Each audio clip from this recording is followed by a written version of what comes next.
Another day, another piece of priceless New York architecture destroyed by none other than Spider-Man, the Webbed Wonder. Was the Harlem Sanitarium in the best condition? No. Did the doctors there at one point commit horrible atrocities against their patients? Probably. Does that mean we should let spandex-suited vigilantes swing willy-nilly through a piece of our history? I think not. It is our duty, nay, our responsibility to maintain these shameful monuments to our past, because that's the America that I call home. Like I said to my doctor when she recently told me to calm down, I won't, and I'll tell you why. I'm certain the police could have handled whatever petty argument was going down at the sanitarium without the destructive force of the Webhead's wacky weapons. What say you, New York? We're here to talk about a hot-button issue today, folks, and that's crime boss Hammerhead. It turns out that petty argument at the Harlem Sanitarium was actually a magia smackdown against this flat-topped flop. But here's the thing about Hammerhead, valued listeners. He might be an unhinged, rampaging cop killer who my assistant Jared keeps calling a beta, for reasons that I'm certain must be shark-related, but he has some interesting ideas. What's so wrong with pining for the good old days? Hammerhead wants to bring New York back to a time where people didn't get offended by everything, and spiders were just bugs you killed in your apartment, and I didn't have to take blood pressure medication. Now, if we could just stop him from destroying the city and its citizens in the process, wow, that would be great. Today, on Just the Facts with J. Jonah Jameson, the Magia are turning the streets of Manhattan into a gang war. Why, you ask? Because nobody listened to me when they had the chance. If we just cleaned up the city, returned to our collective senses, and run Spider-Man out of town, not necessarily in that order, then a psychopathic crime boss wouldn't be wrecking New York in some misguided pursuit of that same goal. Look, Hammerhead's impulse to take us back to a simpler time before any of us had heard of web shooters isn't wrong, but his methods are obscene. Attacking the police, terrifying citizens, the man gives simpler times a bad name. Like this infernal sodium-free beverage I'm being forced by the medical establishment to drink for my health gives soda a bad name. And meanwhile, where's our city's so-called savior, Spider-Man, in all this? I need to lay down.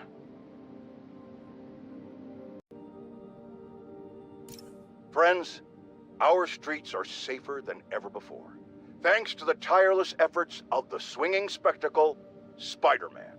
Oh, just kidding! Our streets are actually in more literal danger than they've ever been, because it seems like someone made Hammerhead's idiot men resort to digging up roads in the middle of rush hour! It's clear that the only way crime boss Hammerhead thinks he can get people to listen to his pleas for a return to decency is by actually razing this city to the ground. And while I frankly find this sentiment admirable, just like my doctor thinks it's admirable that I've cut back on alcohol consumption, I think we can all agree that we'd much rather get home on time and alive than late and dead. Meanwhile, Spider-Man, it seems, is actively assisting the Magia during all this.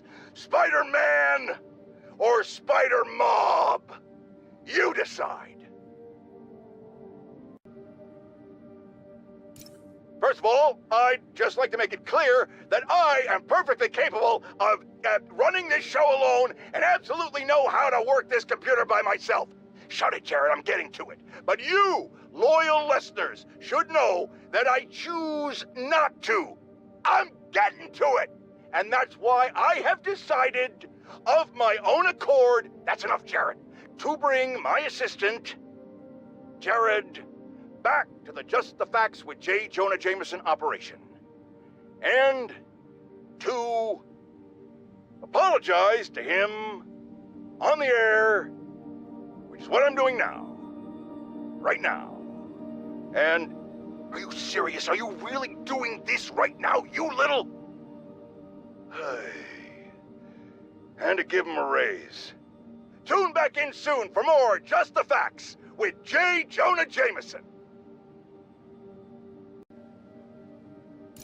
Loyal listeners, I've been told I need to lower my blood pressure by several points if I plan on making it to the next decade, and I'll tell you what.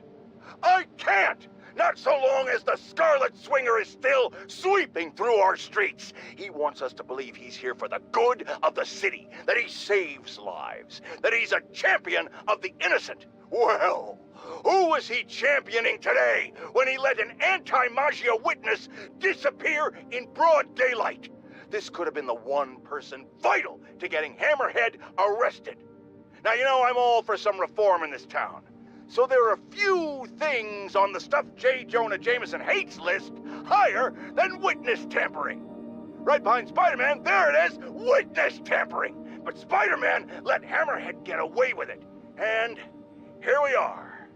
And here I'll stay at a solid 140/95 until someone puts this menace behind bars where he belongs. Now, typically, I don't like to trash talk other... Who put this note here? What's a content creator? That means nothing, Jared. Those are two meaningless words that put together make one meaningless phrase, Jared. What I'm trying to say, listeners, is that I don't speak ill of other extremely famous and influential New Yorkers like myself. But we need to get one thing straight. Screwball is a menace to this city, just barely surpassed by Spider-Man himself. Do they hand channels out to just anybody these days? This purple-haired punk is allowed to run rampant online, and if she isn't kept in line, she's going to cause a total societal collapse. I can't tell you what to do, fine listeners, and I would never suggest you do anything borderline illegal. But if Screwball's channel just so happened to be shut down and she was never able to broadcast again, I think that would be a fine way to protect your city. Finer than anything Spider-Man's ever bothered to do for us. Well, folks, seems I have a retraction to make. Some of my previous comments about finding Hammerhead's ideas interesting, because he wants to make this beautiful city respectable again, may have been taken out of context. Hammerhead is a violent and poorly dressed murderer who, it turns out, has actually been stealing superpowered weapons in order to rule this city by force in a sort of coup d'etat that I'm certain no one could have seen coming. Especially, apparently, Spider-Man. Now, I stand behind everything I said about admiring Hammerhead's motivations. Kids these days need to put down their smartphones and stop their floss dancing and get jobs like the rest of us did at 8 years old to learn some responsibility. And I think we can all agree that his methods belong in the trash can, and weapons should stay out of discussions about decency. All I have to say is that none of this would have happened if Spider-Man had just stayed off the streets in the first place. I don't know how exactly, but I know it's true. And now I'm going to bed.